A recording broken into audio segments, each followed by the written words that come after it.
মাজত মই মিনহাজুদ্দিন আহমেদ লৈ আহিছো এটা গুৰুত্বপূৰ্ণ খবৰ। মুখ্যমন্ত্ৰী ডক্টৰ হিমন্ত বিশ্ব শৰ্মা আপোনাৰ হাততে আছে বৰ্তমান সময়ত স্বাস্থ্য বিভাগ, কিন্তু আপোনাৰ হাতত থকা স্বাস্থ্য বিভাগৰ এই দৃশ্য দেখিলে আপোনাৰ বাৰু এবাৰ হলেও লাজ লাগিবনে?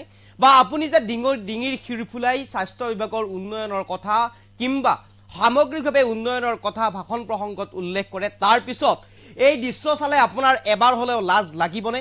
এয়া হৈছে শিৱসাগৰৰ অসামৰিক চিকিৎসালয়ৰ দৃশ্য। শিৱসাগৰ জিলাৰ অসামৰিক চিকিৎসালয়ৰ জৰুৰীকালীন বিভাগৰ এই দৃশ্য। বিদ্যুতৰ পোহৰৰ অভাৱৰ বাবেই চিকিৎসক কিংবা নাৰ্ছে টৰ্চ জ্বলাই অৰ্থাৎ মোবাইলৰ টৰ্চ জ্বলাই ৰোগীক বেজি দিব লগা হৈছে, চেলাইন দিব লগা হৈছে। এয়া আপোনাৰ হাতত থকা এটা বিভাগৰ এই দৃশ্য, আৰু এই দৃশ্যই এতিয়া ভবাই তুলিছে, এই দৃশ্যই এতিয়া সচেতন মহলৰ মাজত প্ৰশ্ন উত্থাপন কৰিছে। প্ৰকৃতাৰ্থত স্বাস্থ্য বিভাগৰ এই দৃশ্যই সামগ্ৰিকভাৱে উন্নয়নৰ কথা ক'লে শোভা পায়নে? আৰু এই মুহূৰ্তত লৈ আহিছো এই সবিশেষ খবৰ দৰ্শকৰ বাবে। শিৱসাগৰ অসামৰিক চিকিৎসালয়ত আজব কাণ্ড। মোবাইলৰ টৰ্চৰ পোহৰত চিকিৎসা নাৰ্ছৰ মোবাইল টৰ্চ জ্বলাই ৰোগীক বেজি চেলাইন দিছে নাৰ্ছে। চিকিৎসালয়খনৰ জৰুৰীকালীন বিভাগত এই কাণ্ড। নিশা হলেই পোহৰ নহয় শিৱসাগৰ অসামৰিক চিকিৎসালয়খনত। মোবাইলৰ টৰ্চেই শেষ ভৰসা চিকিৎসক কিংবা নাৰ্ছৰ। চিকিৎসালয়ৰ অৱস্থা সন্দৰ্ভত ভুক্তভোগীৰ প্ৰতিক্ৰিয়া, আৰু এই মুহূৰ্তত লৈ আছে গুৰুত্বপূৰ্ণ খবৰ। শিৱসাগৰ অসামৰিক চিকিৎসালয়ৰ এক আজব ঘটনা। জৰুৰীকালীন অসামৰিক চিকিৎসালয়ৰ জৰুৰীকালীন বিভাগৰ এয়া দৃশ্য আমি দেখুৱাইছো, ভিজুৱেল সহকাৰে ভিডিঅ' সহকাৰে আমি দেখুৱাবৰ কাৰণে আপোনালোকক চেষ্টা কৰিছো। আৰু এই দৃশ্য হৈছে শিৱসাগৰ অসামৰিক চিকিৎসালয়ৰ জৰুৰীকালীন বিভাগৰ এই দৃশ্য। ভুক্তভোগীয়ে টৰ্চ মাৰি দিছে আৰু চিকিৎসা কৰ্মীয়ে এনেদৰে বেজি চেলাইন দি গৈছে ৰোগীক, আৰু সমগ্ৰ চিকিৎসালয়খনেই অন্ধকাৰময় পৰিৱেশ। পোহৰ নাই, বিদ্যুৎ নাই, যাৰ বাবে চিকিৎসা কৰ্মীয়ে এনেদৰে নাৰ্ছ কিংবা চিকিৎসকে ৰোগীক চিকিৎসা কৰি যাবলগীয়া হৈছে। প্ৰচণ্ড গৰমত বিচনী মাৰিছে, ফেন নাই, পোহৰ নাই, টৰ্চ জ্বলাই মোবাইলৰ টৰ্চ জ্বলাই দিছে বেজি কিংবা চেলাইন। বাহিৰত যি লাইট জ্বলি আছে সেয়া সৌৰশক্তিৰ লাইট। আৰু এনেদৰে এতিয়া বিদ্যুতৰ পোহৰৰ অভাৱৰ বাবে নাৰ্ছগৰাকীয়ে বেজি দি গৈছে ৰোগীক, আৰু এয়া হৈছে শিৱসাগৰ জিলাৰ অসামৰিক চিকিৎসালয়ৰ দৃশ্য। শিৱসাগৰ অসামৰিক চিকিৎসালয়ত আজব ঘটনা, আৰু এই ঘটনাৰ পিছতে মুখ্যমন্ত্ৰী ডক্টৰ হিমন্ত বিশ্ব শৰ্মাৰ দায়িত্বত থকা স্বাস্থ্য বিভাগৰ এই দৃশ্যই এতিয়া ভবাই তুলিছে সচেতন মহলক, শিৱসাগৰবাসীক। কাৰণ স্বাস্থ্য বিভাগটো বৰ্তমান কেশৱ মহন্তৰ হাতৰ পৰা আহিল মুখ্যমন্ত্ৰী ডক্টৰ হিমন্ত বিশ্ব শৰ্মাৰ হাতত, আৰু খুদ মুখ্যমন্ত্ৰীগৰাকীৰ হাতত থকা এটা বিভাগৰ এই অৱস্থাই এতিয়া উদঙাই তুলিছে উন্নয়নৰ ফুপুলা স্বৰূপ।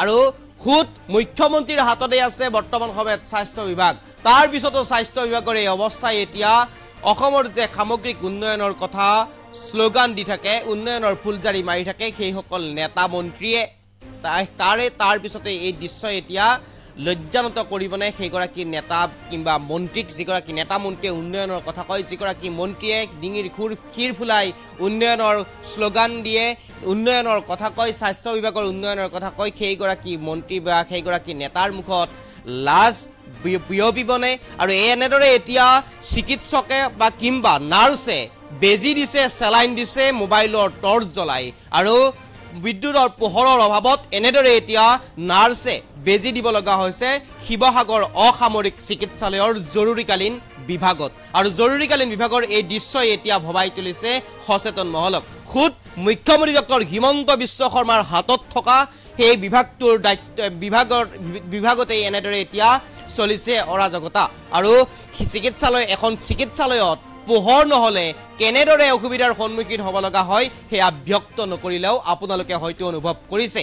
এখন চিকিৎসালয়ত ৰোগী থাকে বা বিভিন্ন ধৰণৰ ৰোগী আহে, তাত বিভিন্ন ধৰণৰ কাম চলি থাকে, চিকিৎসকে চিকিৎসা চলায়, নাৰ্ছে চিকিৎসা চলায়, আৰু সেই সময়ত যদিহে সেই চিকিৎসালয়খনত পোহৰৰ অভাৱ হয় বা পোহৰ নহয় তেনেহ'লে কেনেধৰণৰ পৰিস্থিতি হয় সেয়া নিশ্চিতভাৱে অনুমেয় কৰিব পাৰিছে আপোনালোকে। আৰু এই সন্দৰ্ভত ভুক্তভোগীয়ে মন্তব্য কৰিছে, যিগৰাকী লোকে চিকিৎসাৰ বাবে গৈছিল বা যিগৰাকীৰ পৰিয়ালৰ চিকিৎসাৰ বাবে গৈছিল শিৱসাগৰ অসামৰিক চিকিৎসালয়ৰ জৰুৰীকালীন বিভাগত, আৰু বেজি দিলে চেলাইন দিলে মোবাইলত টৰ্চ জ্বলাই তাৰ পিছতেই মন্তব্য কৰিছে ভুক্তভোগীয়ে প্ৰতিক্ৰিয়া ব্যক্ত কৰিছে আৰু এই মুহূৰ্তত আমাৰ হাতত প্ৰতিক্ৰিয়া আছে প্ৰতিক্ৰিয়া আপোনালোকক শুনাই ল'ব বিচাৰিছো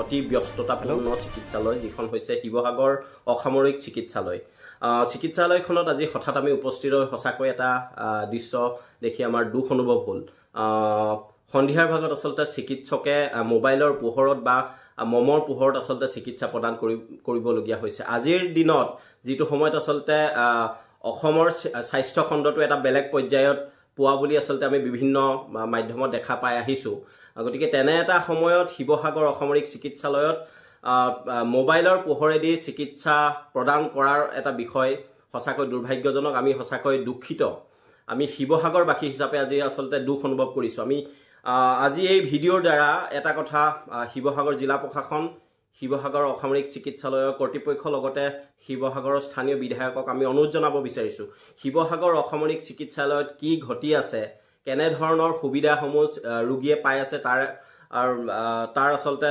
ক্ষেত্ৰত ব্যৱস্থা গ্ৰহণ কৰক আৰু অনাগত দিনত চিকিৎসালয়খনৰ যি ধৰণৰ কৰ্মকাণ্ড ঘটি আছে ৰোগীক শুশ্ৰূষাৰ নামত যেনে ধৰণৰ কাম কাজ হৈ আছে সেইবোৰ যাতে বন্ধ হ'ব লাগে আৰু দূৰ দূৰণিৰ পৰা অহা দুখীয়া নিচলা ৰোগীসকলে যাতে উন্নত মানদণ্ডৰ চিকিৎসা পায় তাৰ যিসকল পৰিচাৰিকা আছে পৰিচাৰিকাসকলে যাতে ভালদৰে আচলতে ৰোগীসকলক ব্যৱহাৰ কৰে তাৰ এটা ব্যৱস্থা গ্ৰহণ কৰিবলৈ আমি অনুৰোধ জনাইছোঁ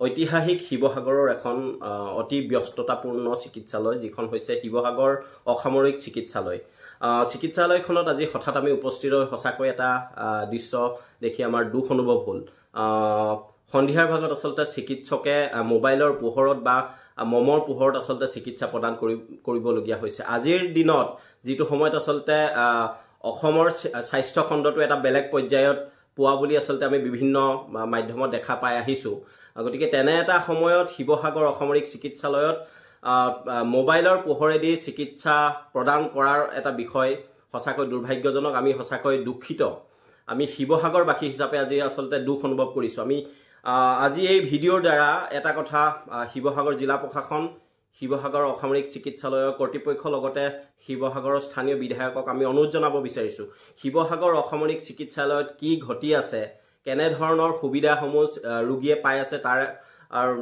তাৰ আচলতে ক্ষেত্ৰত ব্যৱস্থা গ্ৰহণ কৰক আৰু অনাগত দিনত চিকিৎসালয়খনৰ যি ধৰণৰ কৰ্মকাণ্ড ঘটি আছে ৰোগীক শুশ্ৰূষাৰ নামত যেনে ধৰণৰ কাম কাজ হৈ আছে সেইবোৰ যাতে বন্ধ হ'ব লাগে আৰু দূৰ দূৰণিৰ পৰা অহা দুখীয়া নিচলা ৰোগীসকলে যাতে উন্নত মানদণ্ডৰ চিকিৎসা পায় তাৰ যিসকল পৰিচাৰিকা আছে পৰিচাৰিকাসকলে যাতে ভালদৰে আচলতে ৰোগীসকলক ব্যৱহাৰ কৰে তাৰ এটা ব্যৱস্থা গ্ৰহণ কৰিবলৈ আমি অনুৰোধ জনাইছোঁ